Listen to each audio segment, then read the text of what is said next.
ঢাকা ক্যাপিটালসের দেয়া ১৭১ রানের লক্ষ্যে ব্যাট করতে নেমে শুরুতে বিপাকে পড়ে যায় চট্টগ্রাম রয়্যালস।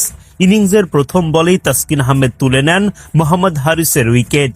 মাহমুদুল হাসান জয় ব্যাটিংয়ে এলে পড়েন ইমাদ ওয়াসিমের বোলিং ফাঁদে। হারিসের মতো সাদমান ইসলামকেও রানের খাতা খুলতে দেননি তাসকিন।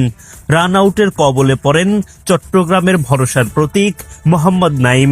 ২১ বলে ১৯ রান করা হাসান নওয়াজের উইকেট তোলেন তোফায়েল আহমেদ। মাত্র ৪৮ রানে ৫ উইকেট হারিয়ে ধুঁকতে থাকে চট্টগ্রাম রয়্যালস। তাসকিন আহমেদ তার ৩ নম্বর শিকারে পরিণত করেন শেখ মেহেদীকে। মোহাম্মদ সাইফুদ্দিন আউট করেন আসিফ আলীকে।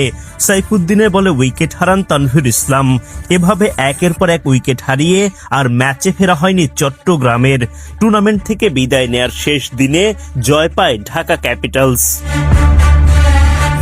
রবিবার বিপিএল এ দিনের দ্বিতীয় ম্যাচে মুখোমুখি হয় চট্টগ্রাম রয়্যালস ও ঢাকা ক্যাপিটালস। টস জিতে আগে বোলিংয়ের সিদ্ধান্ত নেন চট্টগ্রাম অধিনায়ক শেখ মেহেদী। ঢাকার হয়ে ইনিংস শুরু করতে নামেন জুবাইদ আকবরী ও উসমান খান। তাদের ২৫ রানের ওপেনিং জুটি ভাঙেন তানভীর ইসলাম। উসমান ফিরে যান ৬ বলে ২-৪ ও ১ ছক্কায় ১৬ রান করে। আকবরের সঙ্গে জুটি গড়ে তোলেন সাইফ হাসান। গোটা আসরে ধুঁকতে থাকা সাইফকে এবার দেখা যায় পুরনো রূপে। চট্টগ্রামের বোলারদের কাবু করে ২২ গজে চলে তার দাপট। ছক্কা হাঁকিয়ে মাত্র ২৯ বলে 50 তুলে নেন সাইফ। ১১ ওভারের মধ্যেই শতক পার করে ফেলে ঢাকা ক্যাপিটালস। সাইফ আকবরীর ৮৪ রানের জুটি ভাঙেন তানভীর ইসলাম।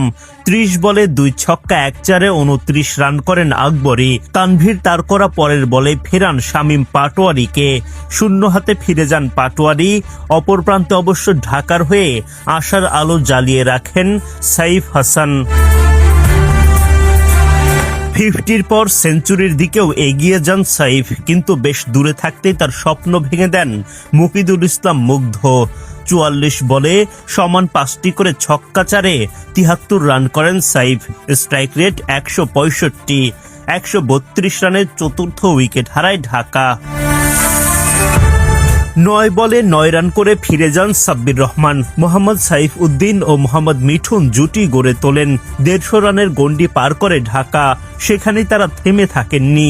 শেষ দিকের লড়াকু ব্যাটিংয়ে চট্টগ্রামের সামনে চ্যালেঞ্জ ছুড়ে দেয় ঢাকা ক্যাপিটালস।